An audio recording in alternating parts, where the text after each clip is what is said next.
Hey everybody, today I am going to be reviewing Kiss of the Spider Woman. This was directed by Bill Condon. I'm gonna be honest, I had very little interest in this movie, and I don't know a ton of people who are dying to buy tickets to this one either. I was going to review something else, but this one it was more convenient, so here we are. I know next to nothing about the source material that this is based on, nor do I know anything about the Broadway show that this one is more adapting. So you're not gonna get any sort of critique where I'm talking about how the material has shifted through time or anything like that. I can only judge what I see here.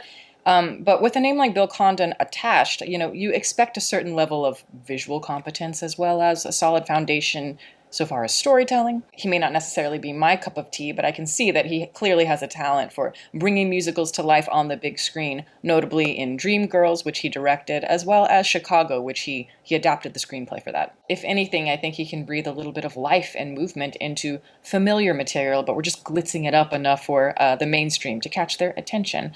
But I would say this particular musical is heavy thematically, which presents its own set of challenges. Because this is a story about a political prisoner named Valentin, and this is played by Diego Luna, and he shares a cell with our main character named Molina, and this is played by a guy named Tanyatu. There is this pressure to gain information from the political prisoner, so that's going to involve a lot of misery, torture, as one might imagine, but through it all, Molina, who's the more emotionally sensitive, more artistic spirit of the two, he's trying to ease the pains of his reality by retelling his favorite plot to his favorite movie. The whole art imitates life threading of the subtext here is, I think ultimately what brings the two men together, because it is essentially a love story. So there's a lot going on here. It is an ambitious idea, and I think the most intriguing parts of it to me are the way we look at cinematic voyeurism. The idea that maybe we can sink too deeply into fantasy or we can sink too deeply into reality, and how these symbols on screen, visually or otherwise, are creating these gateways symbolically that allow you to examine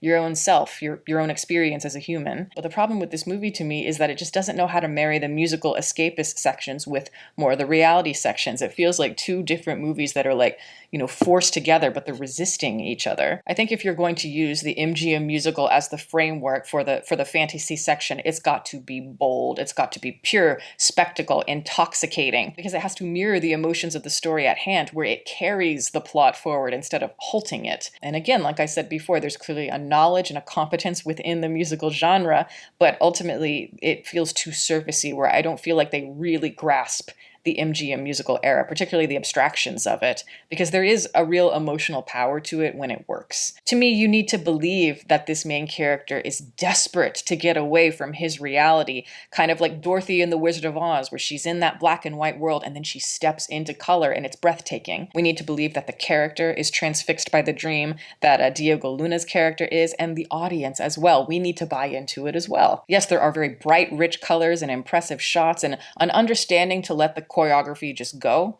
like the old musicals where we're doing everything in one take, so I can appreciate that. But again, ultimately, it's half-baked. It feels like the bullet points we're expressing of old musicals. It doesn't capture, again, the essence of the Vincent Minnelli films of old, like The Pirate. There's even a section here where they rip off Les Girls, which is a Q-Core film that came out in the 50s, and it stars Gene Kelly and Mitzi Gaynor, and it's like, yes, it's competent, it's well shot, but it's like it has no soul, it has no nuance here. There's a movie called Queer that came out last year, directed by Luca Guadagnino, a film that I struggled with, but so far as the art direction, it was so underrated. It completely captured everything that I think this film failed to do. It captured that old 1950s musical era. Again, the Vincent Minnelli look of American in Paris to a T. And I want to go back to Mitzi Gaynor, which is kind of a segue, I guess, to talking about Jennifer Lopez, because I've always kind of seen Mitzi Gaynor as similar to Jennifer Lopez in the sense that I think J-Lo would have had a similar career if she maybe existed at the same time. I mean this in the sense that obviously she's very talented, she's a triple threat, but she could never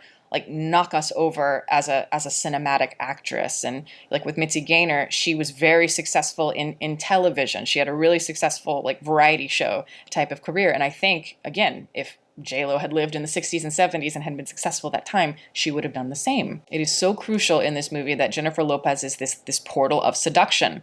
That's what a great movie star does in any sense, I think. It's like you're bringing together the audience and you're bringing together the main characters in the movie, and it's again, you've got to have this almost like this Sophia Loren quality where our main character loves this woman so much, he's swooning over her so much that he He wants to be her. And I'm sorry to be cynical, but I just don't think that Jennifer Lopez has the level of charisma that she thinks she does. I think she saw this movie as a showcase for herself. It's another shameless Oscar plea in a period of her career that is becoming, at least it seems like it's becoming increasingly more desperate, especially in the last couple of years. It's made me uncomfortable. There are things I think, one could admire about Jennifer Lopez to a degree. And she obviously has a lot of qualities that this industry requires. But I don't think she has one quality that transcends the medium proper.